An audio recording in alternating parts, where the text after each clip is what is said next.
Hello everyone, today's our topic is moment of inertia. Before moving toward this topic, we will explain inertia. What is inertia? What is meaning of inertia? Actually, inertia is the natural tendency of the object. That means when some external force applying on the object will try to resist the force. इसको समझने के लिए एक example ले लेते हैं. Suppose आपके पास दो ऑब्जेक्ट्स है A and B. Object A का मास है 50 ग्राम और ऑब्जेक्ट B का मास है 50 kgs. और आपको बोला जा रहा है कि आप इन दोनों ऑब्जेक्ट्स को उनकी जगह से उठाकर दूसरी जगह पे रख दो. तो जब आपके पास ऑब्जेक्ट A है जिसका 50 ग्राम मास है तो इसको आप इजीली रख सकते हो उठा के, क्योंकि इसका मास बहुत कम है. बट आप ऑब्जेक्ट B की जब बात कर रहे हो तब इसका मास कैसा है, ज़्यादा है. आपको ज़्यादा फोर्स अप्लाई करना पड़ेगा.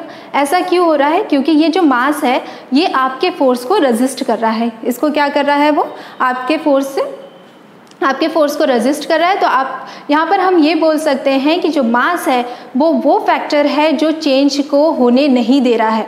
दैट मीन्स जो चेंज के ऊपर अफेक्ट कर रहा है. तो ये मास होगा inertia of that object in linear motion. Okay, इसी के साथ अगर हम रोटेशनल मोशन की बात कर रहे हैं तो रोटेशनल मोशन में क्या होता है, रोटेशनल मोशन में मोमेंट ऑफ इनर्शिया का मीनिंग ये होगा कि inertia of the rotating body. The inertia of the rotating body is called the moment of inertia, and this moment of inertia is depend on two factors. First is mass and second is perpendicular distance from axis of rotation. कैसे ये कर रहा है इसको समझने के लिए भी हम एग्जाम्पल ले लेते हैं. आप और आपका फ्रेंड दोनों कहीं जा रहे हैं. आप साइकिल के ऊपर हो, आप बाइसिकल पर हो और आपका जो फ्रेंड है वो किस पे है, वो कार पर है. ठीक है, अब देखो दोनों के व्हील्स के मासेस में डिफरेंस आएगा, है ना. जो आपका बाइसिकल है उसका मास बहुत कम होगा और जो आप कार है उसके व्हील का मास कैसा होगा, ऑब्वियसली ज़्यादा होगा, है ना. तो जब आपको क्या करना है, आप जाते जाते बीच में अगर कोई डिवाइडर आ जा रहा है या फिर कोई स्टोन आ गया तो आपकी जो बाइसिकल है वो वहाँ पर क्या होगी, रुक जाएगी, है ना. आपको ज़्यादा फोर्स लगाना पड़ेगा. ऐसा क्यों हो रहा है, क्यों रुक जा रही है, क्योंकि उसका मास कम है. और अभी थोड़ी देर पहले हमने पढ़ा है कि क्या हो रहा है, मास अगर कम है तो इनर्शिया भी कम होगा. जितना ज़्यादा मास होगा उतना ज़्यादा इनर्शिया होगा. ये हमने लीनियर मोशन में देखा अभी, है ना. इसलिए ये रुक जाएगा. और जब कार की बात कर रहे हैं तो कार का कैसा है, मास ज़्यादा है तो वो जो मोशन है अभी उसकी पोजीशन क्या है, वो रोटेट हो रहा है, रोटेटिंग पोजीशन में है. और जब ब्रेकर आया तो उसे रुक जाना चाहिए था, लेकिन वो रुकेगा नहीं क्योंकि उसका इनर्शिया ज़्यादा है. तो वो क्या करेगा, वहाँ से मूव कर लेगा. ठीक है. अब दूसरा हम क्या बोल रहे हैं, किस पे डिपेंड करता है, perpendicular distance from the axis of rotation. पहला तो मास पे डिपेंड कर रहा है, ये हमने प्रूफ कर दिया. अब दूसरा वो किस पे डिपेंड कर रहा है, perpendicular distance from the axis of rotation. तो देखो अगर हम दो ऑब्जेक्ट्स ले रहे हैं, हमने दो ऑब्जेक्ट्स लिए. एक का आप अपने ब्रदर के साथ कहीं जा रहे हो, वो छोटा है आपसे, तो उसकी साइकिल आपने ली है, छोटे बच्चों की जो 3 से 4 साल वालों बच्चे यूज़ करते हैं, आपने वो वाला ले लिया है. ठीक है. जब आप वो ले रहे हैं तो उसका व्हील कैसा होगा, छोटा होगा, और आपके बाइसिकल का व्हील कैसा होगा, बड़ा होगा. ठीक है. तब यहाँ पर देखो दोनों के रेडियस में डिफरेंस है. तो जब आप जब आपका फ्रेंड चल रहा है या फिर आपका ब्रदर यहाँ से चल रहा है और उसको पास करना है या इस ब्रेकर को पार करना है तो वो नहीं कर पाएगा. क्यों ऐसा हो रहा है, क्योंकि उसका रेडियस कम है तो वो उसका इनर्शिया भी कम हो जाएगा. उसी के अपोजिट आप वहाँ से इजीली पास कर जाओगे क्योंकि आपने जो साइकिल यूज़ की है उसका व्हील बड़ा है और व्हील का रेडियस ज़्यादा होगा, उससे डबल होगा. तो हम ये बोल सकते हैं कि जो आपका मोमेंट ऑफ इनर्शिया है वो रोटेटिंग मोशन में, आपका रोटेशनल मोशन में डिपेंड करता है मास के ऊपर और डिपेंड करता है वो डबल, अगर उसके डिस्टेंस को डबल कर दिया जाए, उसके रेडियस को डबल कर दिया जाए तो उसके ऊपर, मतलब स्क्वायर ऑफ डिस्टेंस पे डिपेंड करता है. तो आपका मोमेंट ऑफ इनर्शिया क्या हो जाएगा, mr². तो आप इसको क्या कर सकते हो, इसको डिफाइन कर सकते हो कि moment of inertia of a body is product of mass and square of the radius from axis of rotation to the point where you applying the force. Okay, then what is unit of this moment of inertia? Unit, if you find moment of inertia as unit, the unit is unit of mass is kg and unit of radius is meter, so meter square. So unit of moment of inertia is kg meter square. And then we want to find dimensions. So what is dimensions of moment of inertia? For mass 1 and for length 2. The dimensions of moment of inertia is m1 l2. Okay, this is for a simple one object suppose we want to find moment of inertia of a system, अगर हम किसी system के लिए निकालना चाहते हैं और उस सिस्टम के हम क्या कंसिडर कर रहे हैं कि उसमें n नंबर्स ऑफ पार्टिकल है, तो n नंबर्स ऑफ पार्टिकल है तो सबका मास भी अलग अलग होगा हर एक पार्टिकल का, और उसका रेडियस भी अलग होगा, सेम नहीं होगा, ठीक है। और वो बॉडी रोटेट कर रहा है अबाउट द एक्सिस, ठीक है। तो हम क्या करेंगे इसमें, हम अभी हमारे सिंप्लिसिटी के लिए 3 पॉइंट्स कंसिडर कर रहे हैं, m1, m2 और mn, डिफरेंट मासेस है और इनका रेडियस भी अलग अलग होगा, r1, ओके, r1, ओके, और m2 के लिए r2 और इसके लिए r है, ठीक है। इनके पोजीशन वेक्टर भी अलग अलग होंगे, परपेंडिकुलर डिस्टेंस भी अलग अलग होगा। तो अब इसका मोमेंट ऑफ इनर्शिया क्या होगा, according to definition, product of mass and perpendicular distance from the axis of rotation to the point, okay. तो ये हो जाएगा m1 इंटू r1 स्क्वायर इस पर्टिकुलर पॉइंट के लिए। अगर आप मास 2 के लिए निकालना चाहेंगे तो अगेन क्या हो जाएगा m2 इंटू r2 स्क्वायर, है ना। ऐसे ही आप n पार्टिकल्स के लिए निकाल सकते हैं। तो हमने क्या कंसिडर किया है, mn पार्टिकल, mn वो पार्टिकल जिसका मास mn है, तो इसका क्या हो जाएगा moment of inertia in is equals to mn rn square, क्योंकि इसका जो परपेंडिकुलर डिस्टेंस है वो rn स्क्वायर है। तो ये तो आपने अलग अलग निकाले, लेकिन अगर पूरे सिस्टम के लिए निकालना है तो आपको क्या करना पड़ेगा, हर एक पार्टिकल का जो आपने मोमेंट ऑफ इनर्शिया निकाला है उसको ऐड करना पड़ेगा।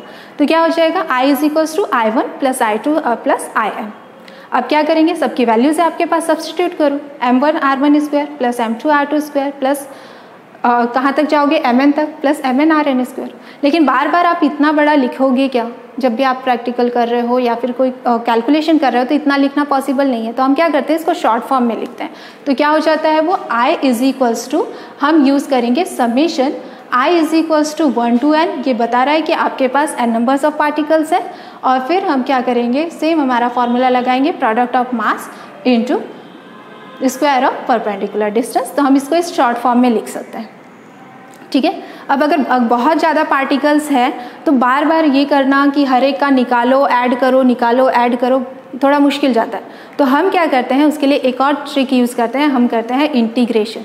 हम एक पॉइंट पे उसका निकाल लेंगे मोमेंट ऑफ इनर्शिया और फिर उसके बाद क्या करेंगे, हम उसको इंटीग्रेट कर देंगे, तो आपको पूरे के पूरे सिस्टम का मिल जाएगा मोमेंट ऑफ इनर्शिया।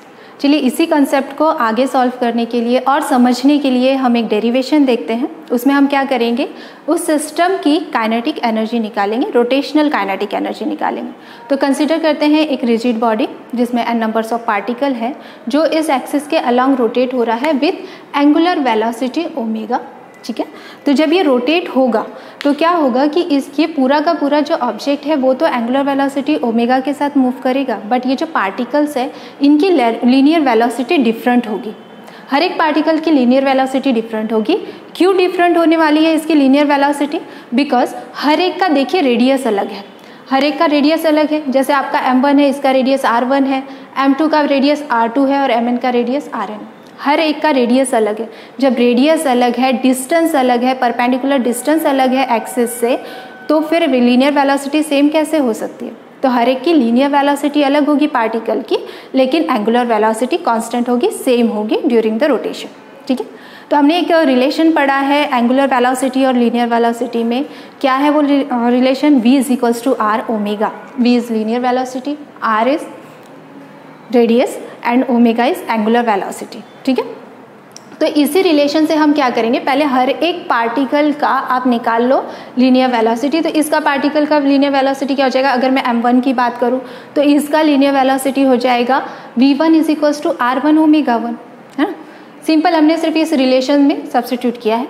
और अगर हम v2 की बात करेंगे, हम अगर सेकेंड पार्टिकल का निकालना चाहे यहाँ पर m2 का, तो क्या हो जाएगा v2 is equals to r2 m2, r2 perpendicular distance and omega 2 is sorry, यहाँ पर आपका सिर्फ ओमेगा होगा, सफिक्स नहीं लगेगा बिकॉज ये कांस्टेंट है। किसी भी इसमें आपको सफिक्स नहीं लगाना है बिकॉज ये क्या है, कांस्टेंट एंगुलर वेलोसिटी के साथ मूव कर रहा है, सिर्फ इसकी लीनियर वेलोसिटी मूव होती है, तो कहीं पर भी आप सफिक्स नहीं लगाओगे, ठीक है। ये बाय मिस्टेक हो गया था। तो आपका सेकेंड बॉडी के लिए क्या हो जाएगा, r2 ओमेगा। और अगर आप vn के लिए निकाल रहे हो, आप nth पार्टिकल के लिए निकाल रहे हो, तो उसका लीनियर वेलोसिटी हो जाएगा vn is equals to rn omega, ठीक है। अब हमें क्या करना है, डेरिवेशन में हमको निकालना है rotational kinetic energy.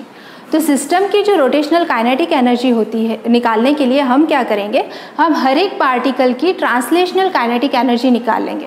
Because translational kinetic energies को अगर आप जोड़ देते हो, उसका सम कर देते हो, सभी पार्टिकल्स की ट्रांसलेशनल काइनेटिक एनर्जी को आप ऐड कर देते हो, तो आपको मिलती है rotational kinetic energy of the complete system. Okay, तो पहले आप क्या करोगे, हर एक पार्टिकल के लिए निकालोगे तो translational kinetic energy, linear motion में काइनेटिक एनर्जी का फॉर्मूला क्या है, हाफ mv स्क्वायर, है ना, सिंपल फार्मूला है। तो हम पहले फर्स्ट पार्टिकल के लिए निकाल लेते हैं, हाफ mv। तो मास कितना है यहाँ पर फर्स्ट पार्टिकल के लिए m1, v की वैल्यू क्या है r1 ओमेगा, सब्स्टिट्यूट करो, r1 स्क्वायर ओमेगा स्क्वायर हो जाएगा, ठीक है, स्क्वायरिंग करोगे आप। वैसे ही सेकंड पार्टिकल के लिए अगर आप निकाल रहे हो तो again half as it is रहेगा, मास चेंज हो जाएगा m2, और इसकी वैल्यू आप पहले से निकाल चुके हो, r2 ओमेगा, सब्स्टिट्यूट करो, r2 स्क्वायर ओमेगा स्क्वायर हो जाएगा, ठीक है।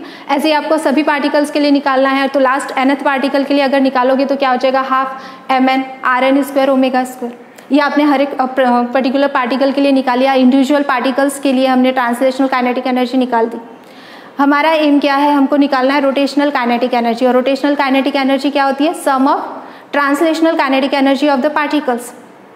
तो हम इन सब को अगर ऐड करते हैं तो आपको रोटेशनल काइनेटिक एनर्जी मिल जाएगी। तो सिंपली हम ऐड करेंगे, ऐड किया, यहाँ पर देखो कॉमन टर्म कौन सी है, हाफ, सभी में हाफ कॉमन है, कॉमन निकालो। दूसरा एक चीज़ और है, कांस्टेंट एंगुलर वेलोसिटी के साथ मूव हो रहा था, तो ओमेगा स्क्वायर भी कैसा हो जाएगा, कांस्टेंट हो जाएगा, बाहर निकाल दो, ठीक है, उसको भी आपने बाहर निकाला। तो क्या बच रहा है ब्रैकेट में, m1 r1 square, m2 r2 square और mn rn स्क्वायर, ये सारी चीज़ें आपके ब्रैकेट में। अब देखो ये किसके जैसा दिख रहा है, अभी थोड़ी देर पहले आपने पढ़ा था मोमेंट ऑफ इनर्शिया का जो फॉर्मूला पढ़ा था, आपने समेशन निकाला था, ये बिल्कुल वही है। देखो ये फॉर्मूले के बराबर है, ठीक है, इस फॉर्मूले के बराबर दिख रहा है आपको, ये है ना, सेम यही क्वांटिटी है। तो हम यहाँ पर इसकी जगह पे I लिख सकते हैं, क्योंकि ये क्या है आपका मोमेंट ऑफ इनर्शिया।